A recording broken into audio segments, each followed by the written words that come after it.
Pemirsa Sumatera Utara hari ini kembali hadir menjumpai Anda edisi Selasa 16 Mei 2023 bersama saya Hafiz Eko Diantoro. Dan saya Audranda Riolinka. Sejumlah informasi menarik telah disiapkan oleh tim redaksi kami.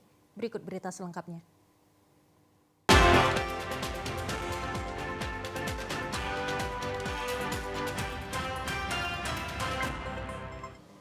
Pemirsa, hari ulang tahun Dekranaz ke-43 menjadi momentum lahirnya pengusaha nasional dihadiri Ibu Negara Iriana Joko Widodo di Medan, Sumatera Utara. Peringatan Hari Jadi Dewan Kerajinan Nasional atau Dekranaz ke-43 yang langsung dihadiri oleh Ibu Negara Haja Iriana Joko Widodo selaku pembina Dekranaz bersama Ketua Umum Dekranaz Ibu Wuri Estu Handayani dipusatkan di Medan, Sumatera Utara hari ini. Kegiatan berlangsung dengan pemotongan tumpeng HUT Dekranaz ke-43 dan peresmian pelantikan Dekranaz tahun 2023. Adapun tujuan peringatan Dekranaz ke-43 untuk memperingati lahirnya kebangkitan pengusaha kerajinan rakyat pada tanggal 3 Maret 1980. Dalam sambutannya, Ketua Panitia Penyelenggara mengatakan peringatan Dekranaz telah dimulai 3 Maret 2023, diisi dengan berbagai kegiatan, pembinaan dan pelatihan UMKM, bakti sosial, dan lainnya. Sementara itu, untuk menyemarakan Dekranaz ke-43 tahun, dilakukan pameran Dekranaz Expo di lapangan Benteng yang dimulai dari 16 hingga 21 Mei 2023. Sekretaris Daerah Provinsi Sumatera Utara Arif Estri Nugroho meninjau langsung pembangunan proyek jalan multi-years 2,7 triliun rupiah di Sumut. Jalan ditinjau di dua kawasan yaitu Siantar dan Kabupaten Simalungun. Di wilayah Pematang Siantar ada dua ruas jalan yang masuk proyek multi-years 2,7 triliun Pemprov Sumut. Kedua ruas tersebut yaitu Jalan Adi Irma Suryani sepanjang 1,7 km dan Jalan DI Panjaitan 3,9 km. Menurut keterangan dari pihak Waskita selaku pelaksana proyek, mereka akan menyelesaikan pemeliharaan kedua ruas ini Juni nanti. Saat ini tinggal normalisasi drainase dan marka jalan. Sedangkan untuk Kabupaten Simalungun, Waskita telah mengerjakan ruas Pematang Siantar, Pematang Raya sepanjang 4 km, tepatnya dari Desa Embong ke Panai, Tongah. Sedangkan untuk ruas Simpang Raya Tigaras sepanjang 7,2 km, badan jalan sudah selesai dikerjakan. Untuk bahu jalan dan drainase akan rampung paling lambat pada bulan Agustus, begitu juga dengan pengerjaan ruas Kerengasan Perdagangan yang saat ini sedang tahap penyelesaian. Sekda Arif Estri Nugroho menjelaskan peninjauan kali ini untuk melihat sejauh mana ada komitmen percepatan dari penyedia jasa. Waskita, kita akan terus monitor seminggu sekali agar progresnya terus terpantau. Diungkapkan sampai saat ini total pengerjaan proyek jalan 2,7 triliun Pemprov Sumut sepanjang 450 km baru mencapai 39%. Namun Arif memastikan Pemprov belum ada melakukan pembayaran hingga saat ini. Ini adalah bagian dari kegiatan multi-years kita, ya. Kegiatan multi-years, jadi kita lagi tinjau. Ini kebetulan yang lokasinya berada di kota Pematang Siantar. Memang kan kita lihat ruas jalan ini kan tidak semuanya rusak. Ya, mana yang rusak berat, mana yang memang sangat mengganggu arus transportasi, itu yang kita benahi. Sebetulnya masih banyak lagi kan, kita tidak hanya membutuhkan 2,7 triliun 450 km panjangnya, tapi masih banyak lagi. Dan ini nanti kita lanjutkan lagi di tahun 2024 dengan multi-years lagi. Sementara itu, Kabid Pembangunan Dinas PUPR Pemprov Sumut, Marlindo Harahap mengatakan ada beberapa hambatan dalam pengerjaan proyek ini. Hambatan tersebut antara lain tiang komunikasi yang ditanam di bahu jalan, saluran air masyarakat, dan jembatan ke rumah warga. Kejaksaan Tinggi Sumatera Utara melakukan pemeriksaan terhadap oknum Jaksa Negeri Kabupaten Batubara yang viral menerima sejumlah uang dari dalam pengurusan kasus. Sementara untuk oknum jaksa statusnya dinonaktifkan sementara guna mempermudah pemeriksaan. Pihak Kejaksaan Tinggi Sumatera Utara masih terus melakukan pemeriksaan intensif terhadap oknum jaksa berinisial EKT yang sebelumnya bertugas di Kejari Batubara. Sebelumnya pemeriksaan terhadap oknum jaksa yang viral menerima uang puluhan juta dari kliennya itu dilakukan di bidang intelijen Kejaksaan Tinggi Sumatera Utara. Namun kini pemeriksaan sudah bergulir ke bidang pengawasan. Pemeriksaan di bidang pengawasan Kejaksaan Tinggi Sumatera Utara tersebut tidak hanya dilakukan terhadap oknum jaksa EKT, tetapi juga stafnya EKT. Kasih Penkum Kejaksaan Tinggi Sumatera Utara Yos Arnold Tarigan mengatakan untuk saat ini yang bersangkutan juga sudah dinonaktifkan sementara sebagai jaksa dan dipindah tugaskan dari Kejari Batubara ke Kejaksaan Tinggi Sumatera Utara. Jika hasil pemeriksaan oknum jaksa EKT benar-benar melakukan kesalahan, pihak Kejaksaan Tinggi Sumatera Utara akan memberikan sanksi tegas berupa pemecatan.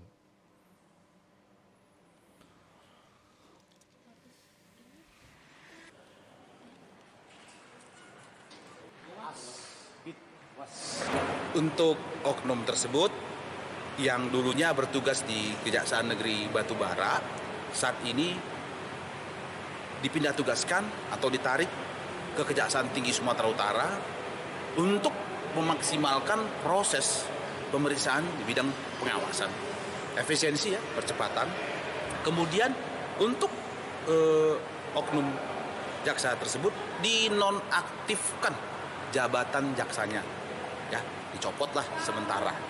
Nantinya apabila ada temuan tentu akan ditindak tegas. Artinya begini, Kepala Kejaksaan Tinggi Sumatera Utara dalam setiap kunjungan kerja, pertemuan sesuai dengan amanat Bapak Jaksa Agung yang kami banggakan, selalu menyatakan untuk tidak lagi atau tidak bermain-main dalam penanganan perkara. Kejaksaan Tinggi Sumatera Utara menegaskan tidak ada tempat bagi oknum jaksa yang melakukan pemerasan di Sumatera Utara dan masyarakat juga diminta untuk melaporkan bila ada menemukan oknum jaksa tersebut. Pemirsa, inilah informasi seputar pilihan rakyat.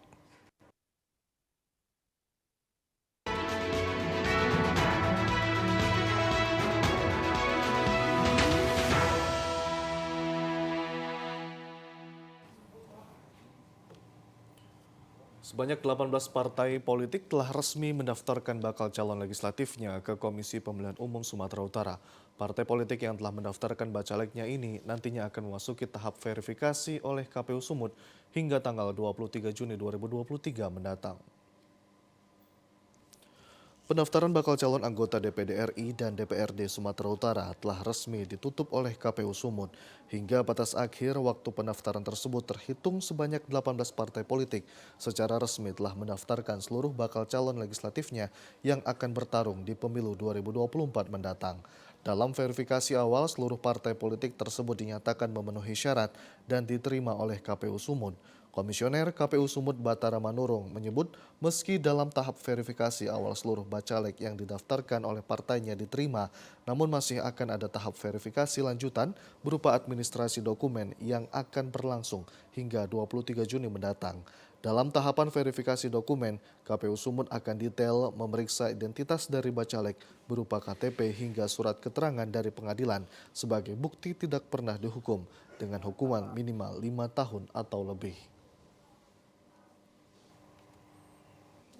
Tahapan selanjutnya setelah kemudian ditutup pendaftaran pada pukul 23.59 pada tanggal 15 sampai tanggal 23 kita akan melaksanakan verifikasi administrasi terkait dengan seluruh dokumen yang disampaikan oleh partai politik.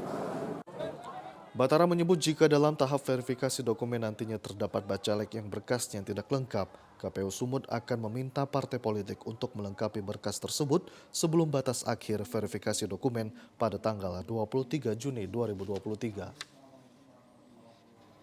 KPUD Kota Sibolga mengumumkan jumlah penerimaan berkas bakal calon legislatif DPRD Kota Sibolga yang totalnya mencapai 271 orang. Ketua KPUD Kota Sibolga menjelaskan tercatat 271 bakal calon legislatif yang menyerahkan berkasnya tersebut berasal dari 16 partai politik yang menjadi peserta pemilu 2024 mendatang. Untuk daerah pemilihan 1 Kota Sibolga mencapai 105 orang, terdiri dari laki-laki sebanyak 59 dan perempuan 46 orang. Sedangkan di daerah pemilihan 2 Kota Sibolga totalnya mencapai 168 orang, terdiri dari 103 laki-laki dan 65 perempuan. Sementara itu, sejak ditutup pendaftaran penyerahan bakal calon legislatif, terdapat hanya 2 partai politik, yakni Partai Garuda dan Partai Gelora yang tidak mendaftarkan bakal calon legislatifnya. Selanjutnya, berkas bakal calon legislatif yang diserahkan partai politik itu nantinya akan dilakukan verifikasi berdasarkan sistem informasi pencalonan dari masing-masing partai politik yang ikut di pemilu 2024 nanti. Jika ada bakal calon legislatif yang diajukan partai politik ternyata tidak memenuhi syarat, maka akan diberitahukan kepada partai politik yang mengajukan bakal calonnya untuk kemudian dilakukan perbaikan sebelum dilakukan penetapan bakal calon sementara. Pada saat hari terakhir di 23.59 tidak ada lagi kami terima pendaftaran. Pasca terakhir PKN mendaftar di pukul 23.22 WIB. Kita tunggu sampai 23.59 akhir pendaftaran tidak ada datang dua partai, yaitu Partai Gelora dan Garuda. Jadi hanya 16 partai yang mendaftar ke KPU Sibolga dan 2 lagi tidak ada mengajukan bakal calon. 3 partai politik yang mendaftar di hari terakhir, yaitu Partai Bulan Bintang, Gelora, dan Partai Garuda, mempunyai kendala dalam melengkapi syarat administrasi serta login ke aplikasi Silon di menit terakhir pendaftaran. Sempat terjadi miskomunikasi dalam pendaftaran ketiga partai di menit terakhir pendaftaran dibuka. Kendala yang terjadi kepada Partai Bulan Bintang, Gelora, serta Partai Garuda dikarenakan tidak sinkron dalam pendaftaran yang dilakukan DPP masing-masing partai di aplikasi Silon. Akibatnya, 3 partai politik tersebut mempunyai kendala dalam melakukan pendaftaran pada bacaleknya. Terlihat Ketua Partai Bulan Bintang, Nanda Wahyuni, tampak kesal akibat kendala Silon tersebut. Hal senada juga diungkapkan Ketua Gelora Dedi Mariadi bahwa yang memasukkan data bacaleknya adalah DPP, sehingga sampai saat ini belum terintegrasi di Silon tersebut. Hingga pukul 23.59 waktu Indonesia Barat, partainya belum juga dinyatakan lengkap berkas administrasinya. Berharap data partai PBB, sinkronisasi data Silon dari DPP bisa diterima KPU Sergai. Kan kita terpusat, jadi yang ngisi Silon itu kan DPN atau DPP kalau di partai lain. Jadi masalahnya satu hari ini Silon itu macet, tidak bisa masuk, tidak bisa diintegrasikan dari aplikasi partai kita ke Silon, itu masalahnya. Jadi kan data-data yang udah ada di aplikasi kita ini kan di pusat, kita nyarinya juga nggak gampang kan berkomunikasinya gitu. Maka pada saat ini kita kan disuruh buat zip ya, tuh datanya jadi kurang gitu kan. Nah itu aja masalahnya. KPU Serdang Bedagai menerima 16 parpol lolos administrasi pendaftaran dan Partai Bulan Bintang menjadi partai terakhir yang dinyatakan lengkap administrasi. Sementara pemberkasan dan pemeriksaan administrasi bakal calon legislatif, bacalek Partai Gelora dan Partai Garuda tidak lengkap dan dikembalikan berkas pendaftarannya. Ketua KPU Serge Fuad Hasan Lubis mengatakan, partai terakhir yang lengkap syarat pengajuan administrasi bacaleknya dan dilakukan berita acara yaitu Partai Bulan Bintang. Partai tersebut telah datang ke KPU pada pukul 22 waktu Indonesia Barat kemarin malam. Hingga pukul 1 dini hari baru dilakukan berita acara administrasi lengkap dan prosesnya cukup alot dengan banyaknya syarat yang harus dipenuhi. Dengan masuknya PBB secara keseluruhan terdapat 16 parpol lengkap syarat pengajuan administrasi bacaleknya disergai. Sementara terdapat 2 parpol yang telah datang ke KPU dan terregister untuk melakukan pendaftaran, yaitu Partai Garuda dan Partai Gelora.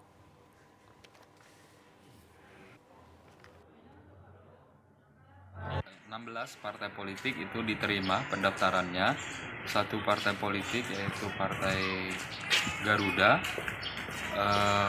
tidak mengajukan bakal calon legislatif, sedangkan Partai Gelora berkas calon yang mereka ajukan itu tidak lengkap. Maka pukul 4.30 pagi dan mereka juga sudah kita tanyakan apakah bisa melengkapi berkas ini dan mereka tidak mampu untuk melengkapi berkas bakal calegnya dan dengan demikian kami melakukan pengembalian. Ya, pemirsa, sejumlah informasi seputar pemilu akan kami hadirkan sesaat lagi. Tetaplah bersama kami di Sumatera Utara hari ini.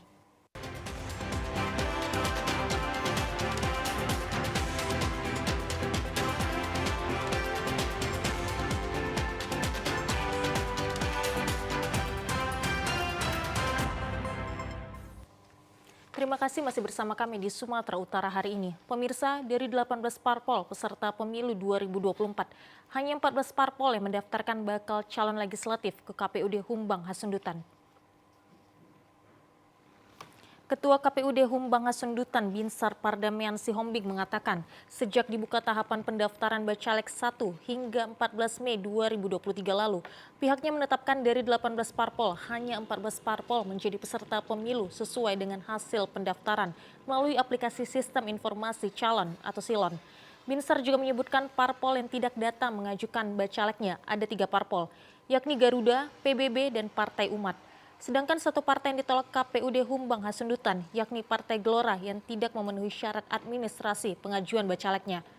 Sebelumnya dari 14 parpol yang telah mengajukan bacaleknya 100% saat ini di KPUD Humbang Hasundutan, namun ada 4 partai yang tidak mengajukan bacaleknya 100%, yaitu Partai P3 dengan jumlah hanya 3 orang, Partai PKS hanya 20 orang, dan Partai Buruh 24 orang. Maka dari 14 parpol yang telah mengajukan pendaftaran bacaleknya untuk 5 dapil sebanyak 373 orang, yaitu untuk dapil 1 104, dapil 2 74, dapil 3 50, dapil 4 61 orang, dan 84 orang untuk dapil 5. Selanjutnya KPU Humbang Hasundutan akan melakukan tahapan verifikasi syarat administrasi dari tanggal 15 sampai 23 Mei 2023 mendatang. Untuk verifikasi jika ada ditemukan parpol yang belum memenuhi syarat kelengkapan administrasinya, nanti akan diberikan kesempatan kepada parpol tersebut untuk melakukan perbaikan kembali. Setelah kami menerima 14 partai yang mengajukan bakal calon, kami akan melakukan verifikasi administrasi. Kami juga meminta kerjasama yang baik dari partai yang mengajukan bakal calon jikalau nanti ada dokumen persyaratan yang belum memenuhi syarat agar segera dilengkapi.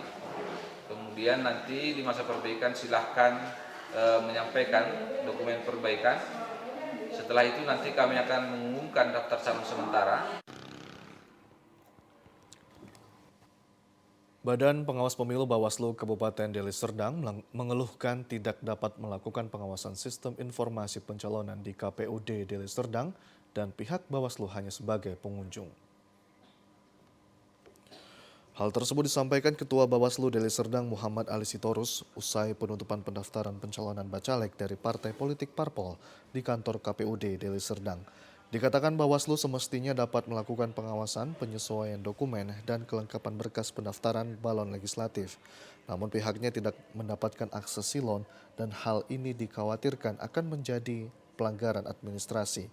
Bawaslu berharap KPU memberi ruang akses silon untuk pengawasan serta mengantisipasi banyaknya sengketa pada pendaftaran bacalek.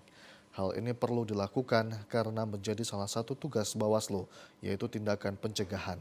Dalam tahapan pendaftaran partai dan bacalek, terdapat berbagai macam potensi pelanggaran dan sengketa, mulai dari potensi pelanggaran administratif, kode etik, dan sengketa, serta proses yang mungkin saja terjadi. Untuk itu Bawaslu membentuk tim dengan harapan dalam prosesnya minim pelanggaran dan sengketa. Proses akses Bawaslu Kabupaten ke Silon atau sistem informasi sangat terbatas, bahkan Bawaslu tidak dapat melihat dokumen yang diunggah oleh bacalek ke Silon.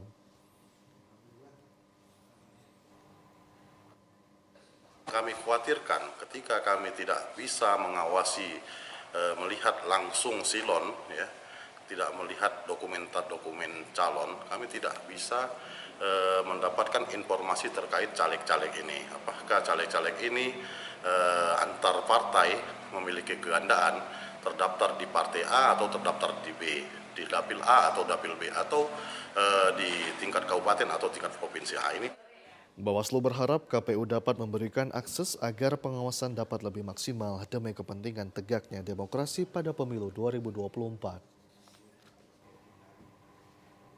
Komisi Pemilihan Umum Daerah Deli Serdang menerima 868 berkas bakal calon legislatif bacalek untuk calon anggota DPRD Deli Serdang dari 18 parpol peserta pemilu 2024 hingga penutupan pendaftaran bacalek Senin 15 Mei 2023.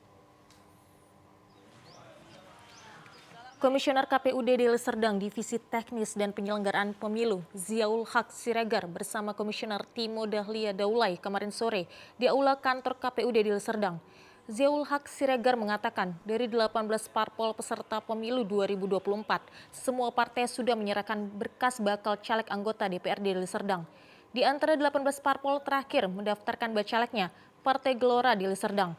Partai Gelora mendaftar pada pukul 23:31 waktu Indonesia Barat dan diterima pendaftarannya secara manual.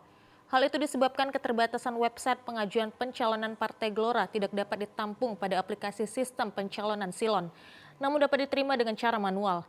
Hal ini membuat verifikasi pendaftaran bacalek memakan waktu yang lama hingga Senin pagi.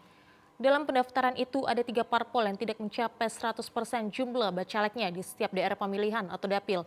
Dan ketiga parpol itu adalah Partai Umat 47 bacalek, Partai Garuda 37 bacalek, dan Partai Gelora menyerahkan 34 bacalek.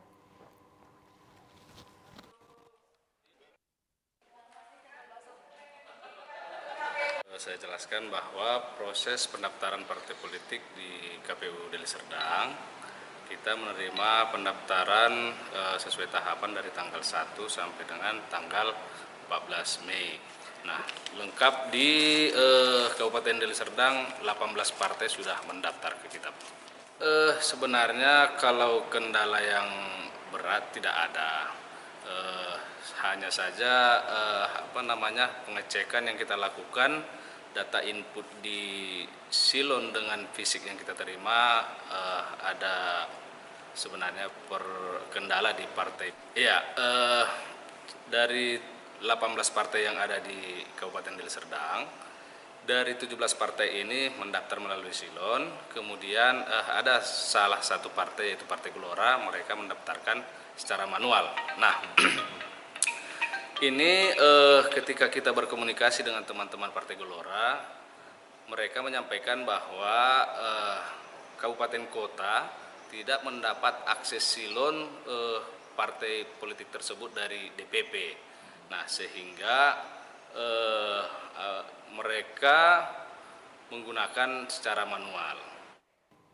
Dari 18 parpol tersebut, KPUD Deli Serdang menerima berkas 868 bakal calon dan KPUD Deli Serdang selanjutnya akan melaksanakan tahapan verifikasi administrasi mulai 15 Mei hingga 23 Juni 2023. Sementara untuk bacalek keterwakilan perempuan, semua parpol sudah memenuhi kuota 30%. Bahkan ada beberapa partai yang melebihi ketentuan.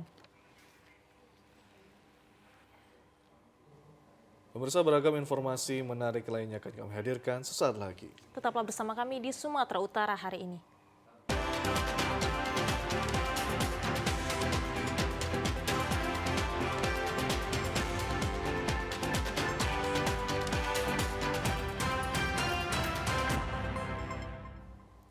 Terima kasih masih bersama kami di Sumatera Utara hari ini. Pemirsa, dalam meningkatkan tali silaturahmi di hari yang fitri, keluarga besar TVRI Sumatera Utara menggelar kegiatan halal bihalal di Medan siang tadi. Kegiatan halal bihalal dibuka lewat pembacaan ayat suci Al-Quran oleh Qori Fadlan Al-Khairi dan ceramah disampaikan oleh Dr. Effendi Samosir yang menyampaikan ceramah menginspirasi penuh pelajaran dan disampaikan dengan balutan komedi.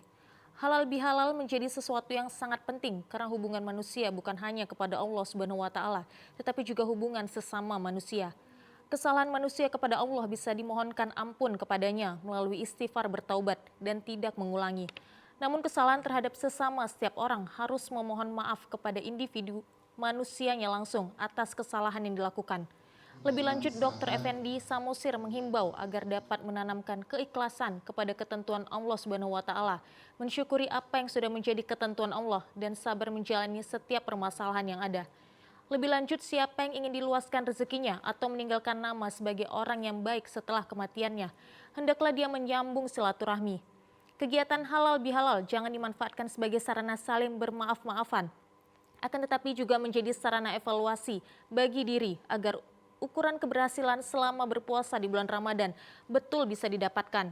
Kepala Stasiun TVRI Sumut dalam sambutannya berpesan, halal bihalal adalah momentum untuk menjalin dan menjaga silaturahmi, saling memberi maaf, sekaligus memperbaharui dan mempererat persaudaraan di antara sesama. khususnya di antara karyawan dan karyawati TVRI Sumut. Lewat momentum halal bihalal ini, karyawan dan karyawati di TVRI Sumut dapat meningkatkan kinerjanya dalam memberikan pelayanan kepada masyarakat lewat suguhan tayangan dan program acaranya. Kegiatan dilanjutkan dengan penyerahan kenang-kenangan untuk para purnabakti yang pensiun periode Januari hingga Juni 2023, serta pelepasan dan ucapan selamat kepada calon jemaah haji yang akan berangkat tahun ini, yakni Liza Trimurti dan Alvan. Dan diakhiri dengan kegiatan salam-salaman dan makan bersama.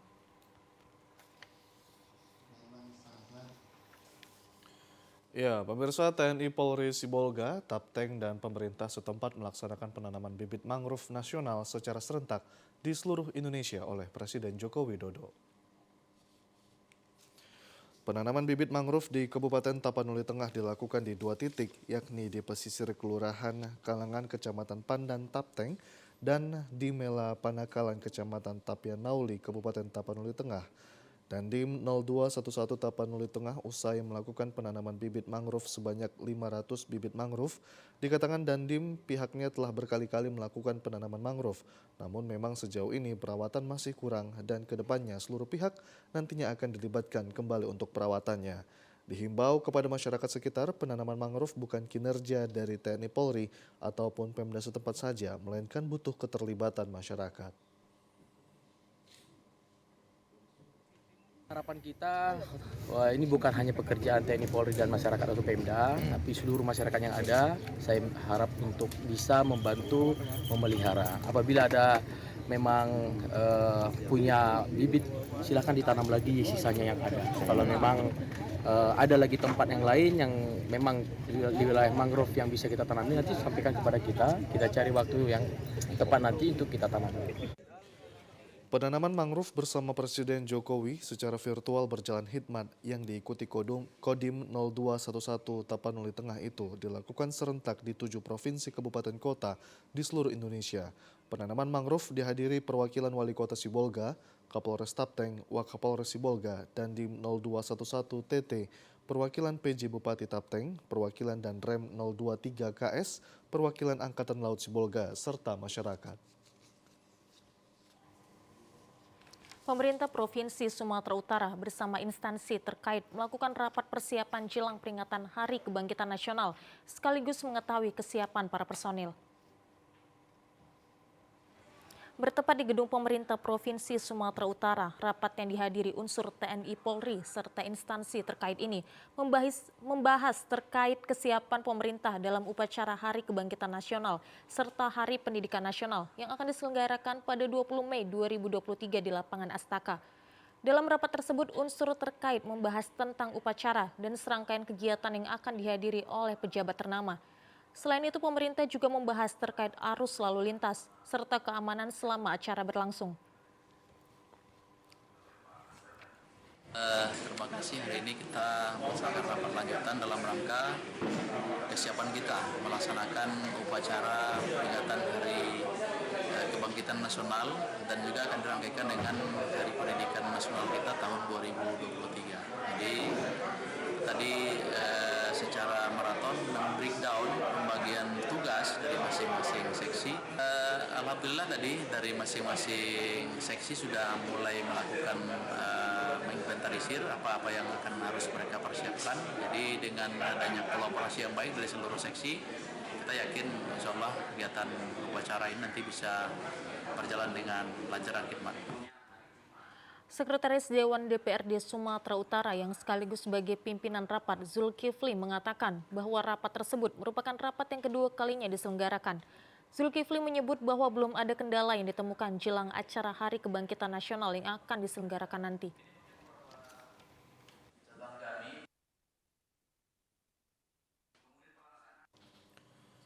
Sementara itu, pemirsa, Komisi Informasi Pusat dan Sumatera Utara yang bekerja sama dengan seluruh stakeholder menggelar pemaparan informasi dan data dengan tajuk Forum Group Discussion berlangsung di Hotel JW Marriott Medan kemarin.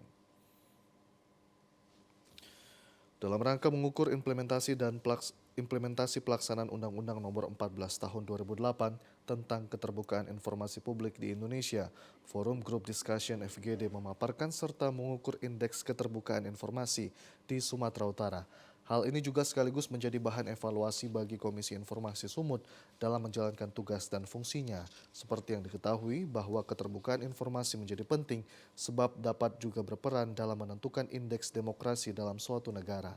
Indeks kebebasan pers yang masih menunjukkan angka memprihatinkan juga menjadi bahan diskusi keterkaitan dengan indeks keterbukaan informasi.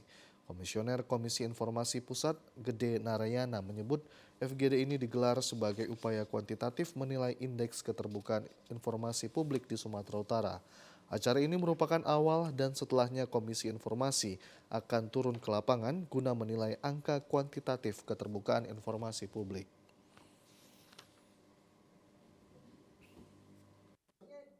Tujuan daripada FGD adalah memberikan penilaian, memotret berupa angka-angka keluar kuantitatif dia dari para yang kami sebut informan ahli, terdiri dari 9 orang. Kriterianya 3 orang dari badan publik, 3 orang dari unsur pelaku usaha, 3 orang dari unsur masyarakat. Jadi mereka lah yang kita anggap expert, ahli di bidangnya dalam keterbukaan informasi publik, menguasai, memahami wilayah Sumatera Utara.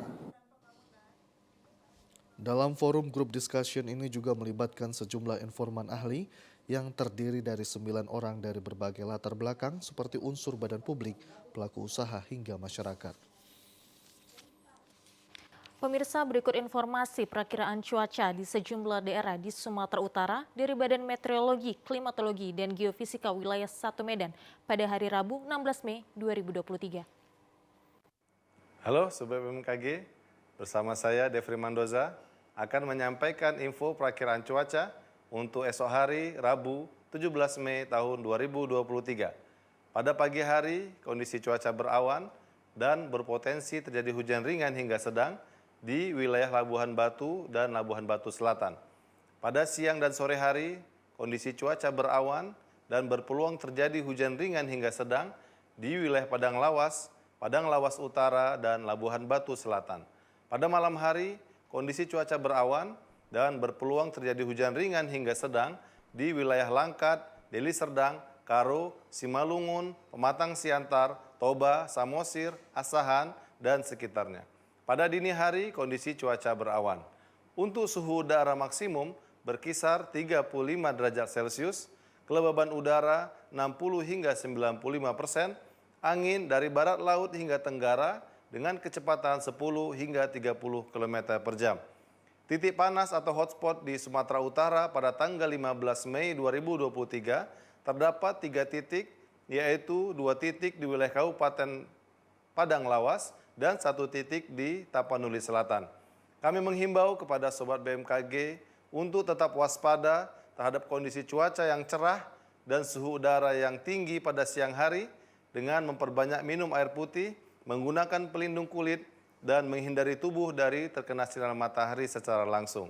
Dan ikuti terus update informasi cuaca Sumatera Utara di akun media sosial kami @info_bmkg_sumut. Demikian informasi yang dapat kami sampaikan, semoga bermanfaat bagi Sobat BMKG sekalian. Selamat beraktivitas dan sampai jumpa.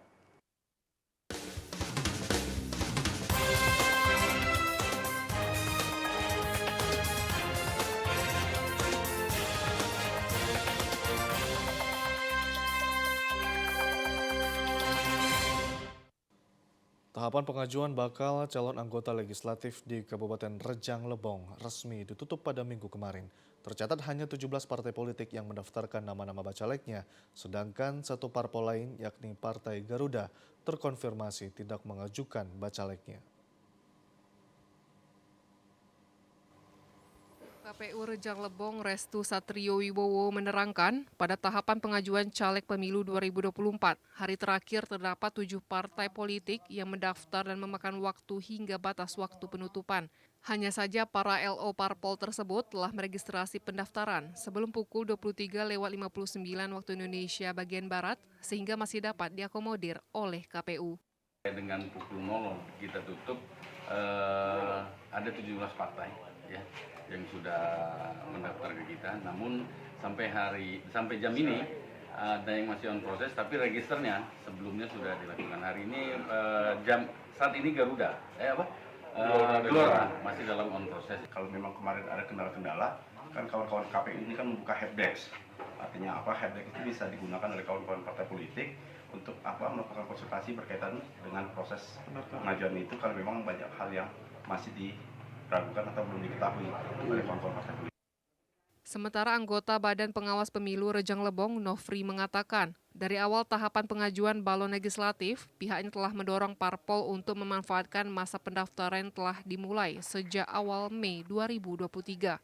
Sayangnya parpol di Rejang Lebong baru mendaftar pada hari ke-11 sehingga terjadi penumpukan pengajuan. Dari Kabupaten Rejang Lebong, tim liputan TVRI Bengkulu melaporkan. Warga Jalan WR Supratman, Kelurahan Bentiring, Kota Bengkulu, menanam batang pisang di tengah jalan di ruas jalan yang rusak. Hal ini dilakukan masyarakat agar pengendara bisa melihat kondisi jalan yang rusak dan terhindar dari kecelakaan.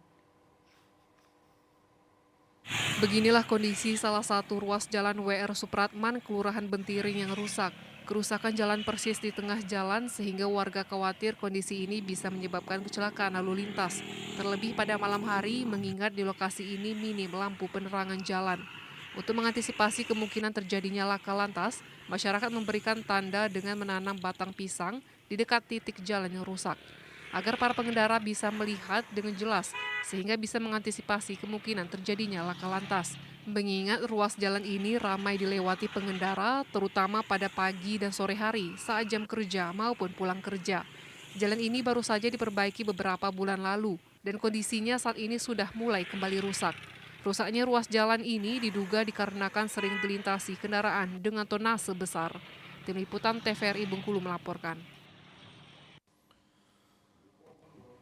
Ruas jalan Provinsi Bengkulu yang menghubungkan sejumlah kecamatan di Kabupaten Bengkulu tengah rusak berat hingga puluhan tahun. Warga berharap kondisi jalan rusak dapat segera diperbaiki oleh pemerintah. Ruas jalan provinsi sebanyak 15 km yang menghubungkan setidaknya 2 kecamatan, yakni Kecamatan Merigi Sakti dan Merigi Kelindang, serta beberapa desa dalam keadaan rusak berat. Kondisi ini terjadi 20 tahun terakhir, di mana sebagian terkelupas dan sebagian lain hancur, baik disebabkan usia maupun terjangan longsor di beberapa musim. Perangkat Desa Taba Gemantung, Kecamatan Merigi Sakti, Rusik Paku Buwono, mengungkapkan kondisi tersebut telah diusulkan ke pemerintah daerah. Sayangnya masih belum direalisasikan. Ia berharap pemerintah segera memperbaiki jalan, mengingat jalur itu merupakan akses utama ke pusat kota. Jadi untuk penanganan pasca bencana di Kabupaten Bengkulu Tengah, khususnya di BPBD, untuk anggarannya selama ini memang belum ada. Nah, jadi apabila terjadi bencana yang sudah itu kami arahkan ke dinas teknis untuk penanganannya. Ia menambahkan sebelumnya jalan pernah diperbaiki secara tambal sulam di beberapa titik, secara bergotong royong oleh masyarakat, menggunakan bulldozer seperti area terdampak longsor. Namun hal tersebut menurut Rusik tidak menyelesaikan seluruh persoalan.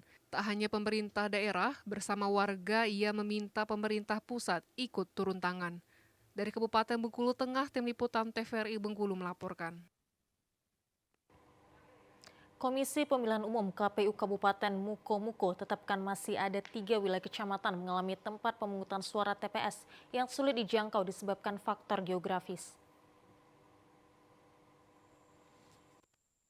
Dari 586 tempat pemungutan suara atau TPS untuk pelaksanaan pemilu 2024, usai melakukan pemetaan ulang TPS, Komisi Pemilihan Umum KPU Kabupaten Mukomuko menetapkan terdapat 3 wilayah di kecamatan masih dikatakan sulit karena akses jalan menuju TPS susah dilewati kendaraan untuk mengangkut logistik akibat dipengaruhi kondisi geografis. Ketua Komisi Pemilihan Umum KPU Kabupaten Mukomuko, Irsyad, menyampaikan terkait dengan TPS sulit ini berkaitan dengan kondisi geografis karena berada di daerah terpencil wilayah perbukitan. Jalan tidak memadai ketika musim penghujan. Selain itu, di lokasi TPS yang dipetakan sulit sinyal GSM untuk telepon seluler susah didapatkan. Upaya mengatasi TPS sulit ini nantinya pihaknya akan memprioritaskan terlebih dahulu seperti mendistribusikan logistik terlebih dahulu ke TPS sulit sebelum hari pencoblosan. Terkait TPS sulit ini kaitannya dengan kondisi geografis ya. Kita petakan paling tidak ada di 3 wilayah kecamatan itu. Yang pertama di Kecamatan Malindeman, kemudian di Kecamatan Teramang Jaya, dan di Kecamatan Penari. Nah, terkait ini kita sudah memetakan akan ada perlakuan khusus terhadap kondisi geografis. Nah, sulitnya di wilayah kita ini ketika cuaca ekstrim. Lanjut disampaikannya, walaupun masih kategori TPS sulit di wilayah tersebut, pihaknya terus berupaya untuk mengatasi masalah ini dengan semaksimal mungkin demi kelancaran pemungutan suara pada pemilu 2024 mendatang. Dari Kabupaten Mukomuko, Tim Liputan TVRI Bengkulu melaporkan. Pemirsa, informasi tadi sekaligus menutup perjumpaan kita pada sore hari ini. Saya Hafiz Eko Diantoro. Dan saya Udran dari Olinka beserta seluruh kerabat kerja yang bertugas mengucapkan terima kasih atas perhatian Anda. Selamat sore dan sampai jumpa.